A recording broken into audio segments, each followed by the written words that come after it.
리포액트 허지연 기자가 쓴 글이고 더 탐사에서 보도했었던 내용. 김만배, 남욱이 이재명에게 돈 줬다고 진술 좀 맞춰달라고 회유했다. 폭탄 선언. 충격적이죠. 그런데 아무 데서도 보도가 되지 않습니다. 김용 전 민주연구원 부원장의 재판에서 검찰이 중요 참고인들에게 이재명에게 돈 줬다는 취지로 허위 자백을 강요한 정황들이 나왔는데 언론들이 도통 보도를 하지 않습니다. 4월 20일 김만배 씨는 재판에 출석해 남욱에게 들은 이야기를 증언한다. 핵심은 이겁니다. 남욱이 김만배에게 이재명에게 돈 줬다는 취지로 말 좀 해달라. 나랑 유동규는 그렇게 검찰에 진술 다 했다. 형님도 제발 우리처럼 진술해달라. 검찰이 미래수사권으로 세게 들어온다. 동생들 다 죽게 생겼다. 김만배는 사실만은 말하겠다며 제안을 거절했다. 이게 언론에 안 나와요. 이렇게 중요한 충격적인 폭탄 발언 아닙니까? 검찰 대장동 재판 허위자백 강요 의혹 사건 타임라인이에요. 2022년 9월 19일 검찰이 유동규를 긴급 체포합니다. 2022년 9월 26일 유동규가 심경의 변화가 일어납니다. 2022년 10월 유동규 검사와 비공식 면담 30시간을 가집니다.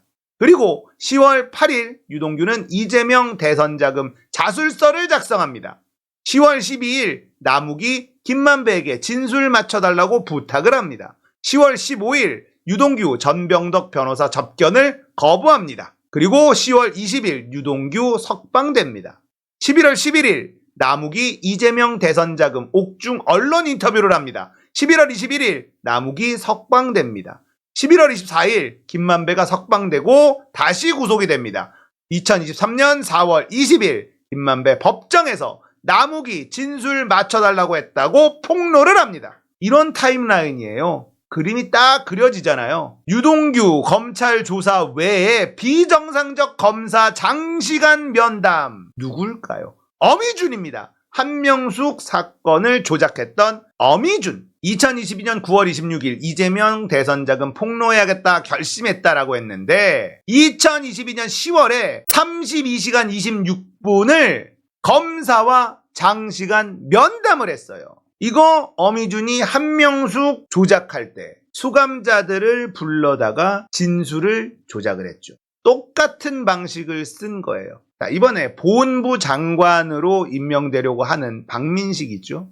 이 인간도 특수부 검사 출신인데 이 인간도 똑같은 조작을 하다가 걸렸습니다. 똑같은 조작을 하다가 무죄 판결 받았어요. 판결문에 판사가 그 증거로 제시한 다이어리 믿을 수 없다. 막 이런 얘기가 나와요. 이 박민식도 검사 시절에 특수부 검사 시절에 수감자를 불러서 면담을 하고 갑자기 진술이 구체적으로 바뀌고 이런 짓을 했었어요. 그러니까 특수부 검사들의 하나밖에 없는 레파토리입니다. 약점이 많은 죄가 많은 인간들을 데려다가 따로 불러서 회유, 협박, 진술 강요. 이 검사놈들이 그냥 원래부터 범죄 집단이었다는 거예요. 특수부 검사들 특히나. 2023년 4월 20일 김용 재판. 4월 20일 벌써 한 달이나 지났는데 이걸 언론에서 보도를 안 했어. 김만배 증인신문입니다. 변호사, 아까 교도관 없는 틈에 얘기한 이 사건 경위에 대해 유동규와 남욱 대한 내용 말했는데 시간 순서대로 정리해 볼게요. 처음 얘기한 게 누구와 언제 얘기한 건가요? 김만배가 처음에 교도관들이 얘기 못하게 하니까 교도관이 안 볼 때 틈틈이 말했습니다. 재판 끝나고 들어갈 때 감시가 소홀하니까 같이 사동에 들어가다 보면 얘기할 틈이 있고 그때 좀 많이 하고 그때 남욱은 처음에 추가 수사할 때 본인은 위례 관련 시작이 세게 들어와 묵비권 행사한 다음에 법정 가서 남들이 진술을 어떻게 하는지 보고 마음 결정하겠다고 했습니다. 근데 바뀌더라. 이틀 정도 묵비하다가 재판 나와서 목을 치는 신용을 하면서 자기는 이제 죽었다고 해요. 그게 무슨 의미인지 잘 모르잖아요. 근데 또 둘이 있거나 이러면 많이 얘기할 수 있어요. 뭐 영학이나 검찰에서 제출한 카톡 내역 다 뺏겼다고 했고 그래서 동규 형이 견딜 수 없을 거라고 얘기하고 그런 지난 이후에 동규가 굉장히 힘들어하면서 동규 형이 견디기 어렵다고 말했다고. 그래서 대장들이 나서서 싸워야지 이런 얘기 하더라. 그리고 동규가 먼저 구치소에서 나갔고 그 팀에 저랑 남욱만 둘이 남았는데 그때 많은 얘기를 했습니다. 변호사가 그때 남욱이 유동규와 대화 나누는 과정에서 남욱과 민용이 살리고 나한테 떠밀어요 이런 말을 유동규가 했다고 하던가요? 김만배가 네 그런 말 했죠. 남욱과 민용이 자기 살라고 떠밀고 있다. 이래서 남욱도 버티기 힘들어서 떠넘겼어요 라고 했나요? 떠넘겼다기보다는 저도 힘들어요. 대장이 나서줘야 할 것 같아요 했죠. 남욱이 뭐라 했나요? 2022년 10월 12일 제 어머니 돌아가셨는데 오전 재판 끝나고 법정 밑에서 오래 대기했습니다. 둘이만 남았는데 그 얘기 하더라고요. 8억 얼마를 동규형에게 줬다. 그래서 김용에게 전달해 줬는데 가운데서 동규용과 민용이가 일부 떼어 먹었다더라. 그래서 얼마나 김용에게 갔다 이렇게 얘기하고 저는 그렇게 진술했으니까 2018년에 경선 자금 대준 거 있으면 불어주세요. 이재명 준 거 있으면이라고. 왜 남욱이 겁에 질려서 그렇게 말하죠? 남욱 논리가 자기는 안종범이 되어야겠다고 했어요. 안종범이 되어야지 형량이 작아진다고. 나는 그냥 팩트대로 가련다. 형은 형 길 갈 테니 너는 너 길 가라고 했다. 안종범이 이 국정농단에서 검찰이 윤석열, 박영수가 원하는 대로 박근혜를 궁지로 몰아넣는 진술을 하고 형량을 작게 받았죠. 변희재가 안종범 이를 갈고 있거든요. 그러니까 남욱은 내가 안종범이 돼야겠다. 나부터 살아야겠다. 이런 얘기를 했다는 거예요. 남욱이 동생들 좀 살려주세요. 진술 맞춰주세요 얘기한 게 사실인가요? 네.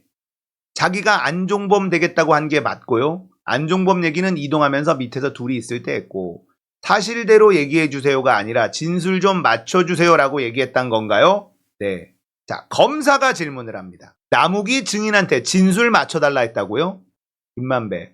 저한테 요구한 건 자기가 이런 취지로 진술하고 있으니 김용 정진상 끌어들이고 있으니 진술 좀 맞춰달라고. 검사가 돈 준 거 없다 했다면서요. 네네. 저는 제 갈 길 갈 거고 이재명 측 지분 있다고 불었다는 내용 사실이 아닌데 네가 왜 그렇게 얘기해? 사실대로 해야지 라고 말했습니다. 재판장 이게 의미심장한데요. 판사가 제가 듣기에 구치감이나 구치소에서 공범과 주요 사건에 구속된 피고인들인데 원활하게 소통하는 게 이례적이라는 느낌이 드는데요. 증인이 들었다는 게 있고 말했던 사람이 있으니 확인하면 될 듯합니다. 남욱이 재판 나오면 추가로 확인하죠. 남욱과 김만배는 마주치면 안 돼요. 서로 입을 맞출 수가 있잖아. 그런데 자꾸 만나게 해준 정황이 있다는 겁니다. 이 얘기는 뭡니까? 검찰이 남욱한테 김만배 좀 꼬셔봐라. 이런 요구를 한 건 아닐까라는 의심이 드는 정황인 거죠. 어떻게 이 사람들이 서로 대화할 수 있도록 만들어주냐고요. 이상하잖아요.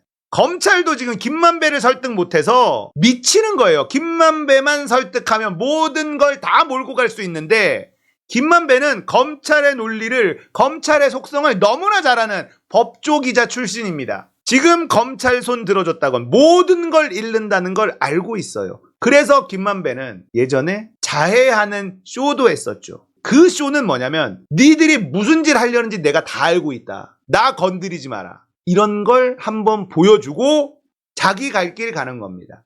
김만배는 지금 검찰이 원하는 거짓 진술을 해줄 이유가 없어요. 자기 돈이라도 지켜야 되는 겁니다. 그게 김만배의 지금 스탠스일 수밖에 없는 거고요. 남욱하고 유동규는 어차피 다 털리게 생겼다. 김만배는 남겨둔 무언가가 있는 거죠. 그리고 김만배가 가지고 있는 카드는 꽤나 많이 있습니다. 최순실에 대한 카드도 있고요. 윤석열에 대한 카드도 쥐고 있을 것 같아요. 함부로 건드릴 수가 없는 거예요. 아니면 마티즈를 태워야 되는데 김만배가 선수를 쳤죠. 나 건드리지 마라. 검찰을 너무나 잘 알고 있는 김만배이기 때문에 가능한 행보였다라고 저는 생각을 합니다. 자, 이렇게 말도 안 되는 일이 벌어졌어요. 그런데도 언론이 조용합니다. 어떻게 조용할 수가 있습니까? 그렇게 이재명이 그분이라고 말도 안 되는 모함을 했고 언론이 이재명 악마화에 앞장서 놓고 지금 이렇게 충격적인 증언이 법정에서 나왔는데도 아무도 보도하지 않습니다. 더 탐사만 보도하고 있어요. 정상적인 나라가 아닙니다. 자, 여러분들 어제가 노무현 대통령 서거일이었잖아요. 노무현 대통령 누가 죽였습니까? 검찰이 죽였죠. 특수부가 찍으면 죽을 때까지 괴롭혀요. 노무현 대통령 돌아가시고 실실 웃는 그 검사들의 모습 보셨잖아요. 그 이후로 달라진 게 아무것도 없습니다. 민주당의 유력 대권 주자들 하나씩 제거하는 프로젝트는 이쪽 팀에서 오래전부터 가동하고 있었습니다. 박원순 시장 그렇게 날렸습니다. 미투 공작으로 날렸습니다. 저는 확신합니다. 박원순 시장은 죄가 없습니다. 김경수 도지사 그렇게 날렸습니다. 여러 가지 반대 증거의 정황도 충분히 나왔지만 판사들은 그걸 받아들이지 않았습니다. 김경수 특검 왜 받았을까? 누가 받았을까? 그 전부터 있었던 건 사실 이재명 제거입니다. 원래 저놈들의 시나리오대로였다면 이재명이 가장 먼저 제거됐어야 됩니다. 성남시장 때부터 이재명 제거 프로젝트는 시작이 됐었잖아요. 똥파리들의 온갖 악마와 이재명이 먼저 죽었어야 되는데 이재명이 아직도 버티고 있는 겁니다. 자, 이 대선 주자를 날리는 이 프로젝트에 저는 민주당 내 밀정들도 어느 정도 가담하고 있다라고 생각합니다. 김경수의 특검 받지 말았어야 되는데 민주당이 받아줬어요. 이재명 날리는데 가장 앞장섰던 사람이 누구죠? 이낙연 개들이. 박원순 서울시장이 거짓 미투로 음해당할 때 민주당에서 가장 먼저 등에 칼 꽂은 인간들 있습니다. 당내 유력 대선 주자들이 사라지면 어떤 일이 벌어질까요? 내각제. 내각제로 가기 편안해집니다. 대통령감이 없네. 내각제 세력과 밀정들은 같은 편이다. 이광재, 여시재, 이낙연, 김진표. 얼마 전에 기자회견에서 조선일면 1면에 나왔던 이 대학생위원회 인간들. 이광재가 뒤에 있습니다. 김진표가 국회의장이 되니까 강원도지사 떨어진 이광재를 국회 사무총장이라는 알토란 같은 자리에 이광재를 집어넣습니다. 그리고 이광재는 유니콘팜 의원들을 위해서 움직여주고 있습니다. 다 연결되고 있는 거예요. 민주당 내의 유력 대권주자들이 사라지고 있는 것과 모든 게 민주당 내의 밀정들이 연관되어 있는 겁니다. 이들은 절대 민주당에 있어서는 안 되는 인간들이에요. 아시겠죠? 이어져요, 이야기들이. 국민의힘과 손잡고 있는 인간들입니다. 김한규는 개인정보보호법 개정안을 발의했습니다. 왜? 누구 좋으라고? 다 민간 기업들.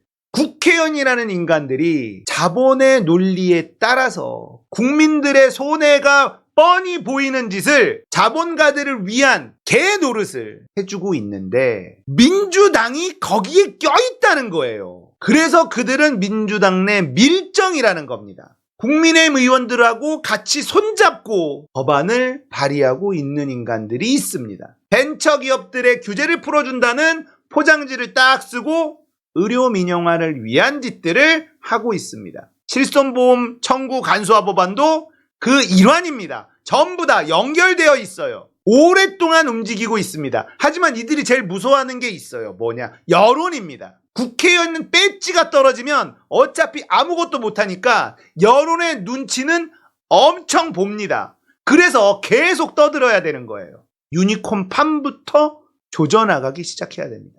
민주당 내 밀정들을 파헤쳐야 됩니다. 밀정들 하나하나 파헤치다 보면 그 위에 누가 있느냐? 이낙연이 있고요. 이광재가 있습니다. 이광재 뒤에는 누가 있나요? 홍석현이 있습니다. 여시재가 있고 삼성이 있습니다. 아주 오랜 시간 동안 이들은 집요하게 준비하고 있었어요. 방대한 시나리오입니다. 그런데 이야기를 너무 크게 키우면 전선이 분산이 됩니다. 그렇기 때문에 유니콘팜부터 조져나가야 됩니다. 강훈식, 김한규, 이소영, 장철민, 전용기 이번 의료법 개정안 법안 발의에 숟가락 얹은 인간들부터 하나씩 조져나가야 됩니다. 처음부터 너무 큰 그림 그리면 자빠져요. 목적지에 도착할 수가 없습니다. 유니콘팜 여기부터 밀정인 걸 확실하게 확인해야 됩니다.